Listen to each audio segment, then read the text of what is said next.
Hi friends, வணக்கம். இன்றைக்கி நம்ம பார்க்க போகிற ரெசிபி ஜிஞ்சர் லெமன் ரசம் எப்படி செய்யலான்றது பார்க்கலாம். ரொம்ப டேஸ்டியான ஹெல்த்தியான ரெசிபி இது. நமக்கு கோல்டு இருந்தாலோ இல்லை டைஜஷன் ப்ராப்ளம் ஏதாவது இருந்தால் இந்த ரசம் செஞ்சு சாப்பிட்லாம். நல்லாயிருக்கும்.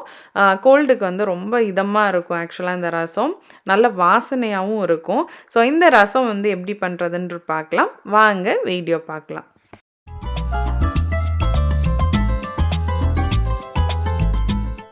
ஃபஸ்ட்டு ஜிஞ்சரை நம்ம திருவி எடுத்து சாறு எடுத்து வச்சுக்கலாம்.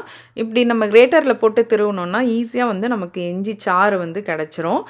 நமக்கு இப்போ இந்த அளவு ரசத்துக்கு நான் ஒரு 3 டேபிள் ஸ்பூன் அளவுக்கு இஞ்சி சாறு எடுத்துக்கிறேன். நம்ம இந்த மாதிரி திருவிட்டு கையால் நல்லா புழிஞ்சாலே சூப்பராக சாறு வரும். இந்த மாதிரி சாறு வரும்போது அதில் தேன் கலந்து நம்ம சாப்பிட்டோன்னா கோல்டு காஃபுக்கெலாம் ரொம்ப நல்லது. த்ரோட் இன்ஃபெக்ஷனுக்குமே நல்லது. ஸோ இப்போ நம்ம ரசத்துக்கு இந்த அளவுக்கு புழிஞ்சு எடுத்துக்கிட்டோம். பார்த்திங்கனாலே தெரியும் நல்ல சாறு வரும் டக்குன்னு. நான் தண்ணி எதுவுமே கலக்கல. அந்த கிரேட்டரில் திருவிட்டு நம்ம இந்த அளவுக்கு அழுத்துனா இஞ்சி சாறு நமக்கு வரும். பருப்பு வேக வச்சுருக்கேன். நமக்கு இஞ்சி லெமன் ரசத்துக்கு பருப்பு கண்டிப்பாக ஆட் பண்ணணும்.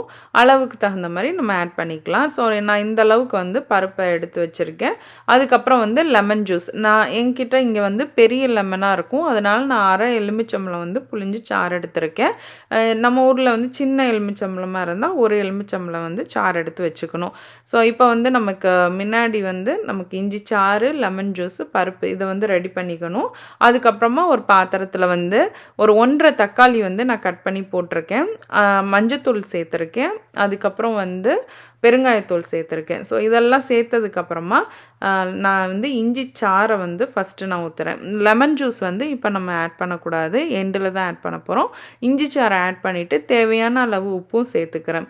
இதெல்லாம் சேர்த்ததுக்கப்புறமா கருவேப்பிலை, பச்சை மிளகாய் இருந்தால் பச்சை மிளகாய் நீங்கள் சேர்த்துக்கலாம். நான் அந்த கருவேப்பிலையும் கொத்தமல்லியோட தண்டு நான் இப்போ சேர்க்குறேன். அது நல்ல வாசனை வரும். ஸோ அதெல்லாமே சேர்த்துட்டு நமக்கு தேவையான அளவு தண்ணி ஊற்றணும். நான் எடுத்து வச்சுருக்க பருப்புக்கு தகுந்த மாதிரி நான் தண்ணி சேர்த்துக்கிறேன். தண்ணி சேர்த்துட்டு நம்ம புளிப்புக்கு தக்காளி தான். ஸோ நம்ம எவ்வளோ அளவுக்கு ரசம் வைக்கிறோமோ அந்த அளவுக்கு தக்காளி சேர்த்துக்கணும். அதுக்கப்புறம் காரத்துக்கு நமக்கு இஞ்சி சாறு இருக்குது. லாஸ்ட்டாக வரமிளகா தாளிச்சு கொட்டலாம். இப்போ நான் ஃபஸ்ட்டு தண்ணி எல்லாம் சேர்த்து அது நல்ல ஒரு கொதி வந்ததுக்கப்புறமா வேக வச்சுருக்க பருப்பை இது கூடவே ஆட் பண்ணுறேன். பருப்பை ஆட் பண்ணிவிட்டு நல்லா அது கொதிக்கணும். அதுக்கப்புறம் நம்ம தாளிச்சு கொட்டி எலுமிச்சம்பழ சாறு ஊற்றினா ரசம் ரெடி ஆகிடும். ஸோ இப்போ நான் பருப்பை ஆட் பண்ணி நல்லா கொதிக்க விட போகிறேன்.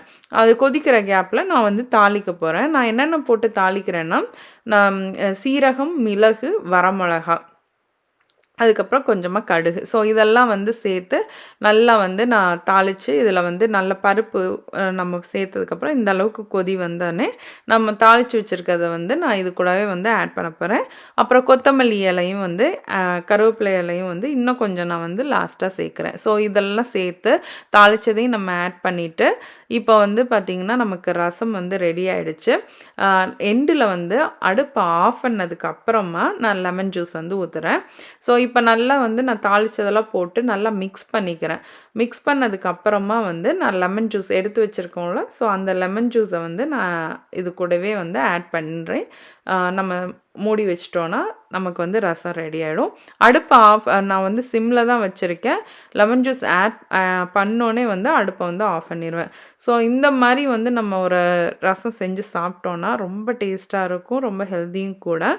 ஸோ இப்போ எனக்கு ரசம் ரெடி ஆகிடுச்சு. இப்போ நான் என்ன பண்ணுறேன்னா, நம்ம எப்போதுமே ரசம் செஞ்சுட்டு மூடி வச்சுட்டு அதுக்கப்புறம் சாப்பிட்டோன்னா நமக்கு நல்லாயிருக்கும்.